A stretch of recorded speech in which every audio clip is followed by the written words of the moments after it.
Assalomu alaykum hurmatli talabalar. Bugun sizlar bilan Zoomda tashkillangan darslarga qanday kirish kerakligini ko'rib o'tamiz.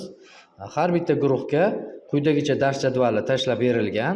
Bu yerga e'tibor berib qaraydigan bo'lsangiz, Zoom 1, Zoom 2 va hokazo Zoomlarni har bittasini o'zining raqami bilan yonida ID raqami ko'rsatilgan. ID raqamini eslab qolasiz. Biz Zoomga shu ID orqali kiramiz. Xo'p. Zoom ilovasini ishga tushiramiz. Kimdadir ruscha variantda, kimdadir o'zbekcha variantda, kimdadir inglizcha variantda, bu ahamiyatsiz.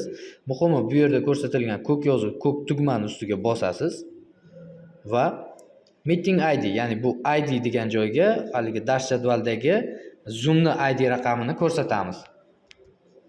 Keling, menda hozir Zoom 9 bo'yicha ID raqam ko'rsatib o'tib ketaman.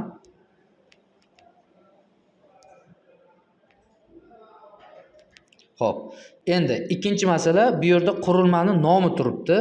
Iltimos qilib qolgan bo'lardik.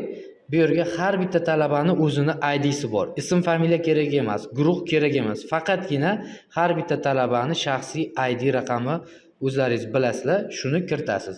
Deylik, mana shu ko'rinishdagi kimdir ID raqami va mana bu ko'rinishda deymiz va ko'k tugmani bosasiz.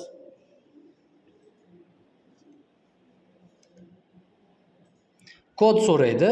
Kod barchasida bir xil, ya'ni bir raqamini bosasiz va OK tugmasini bosasiz. Demak, dars yozib olinadi. Zoomga kirdik. E'tibor bersangiz, pastda mikrofon va kamera. O'qituvchiga qanaqadir savol beradigan bo'lsangiz, bemalol mikrofonning ustiga bosib turib, savollaringizni bersangiz bo'ladi. Kamera orqali o'zingizni ko'rsatishingiz mumkin. Xo'p, ikkinchi masala chat degan joyi bor. Chat degan qismiga o'tasiz va bu yerga siz chatga plus belgisini qoldirishingiz kerak bo'ladi. Ya'ni sizni darsda davomat shu chat orqali olib boriladi.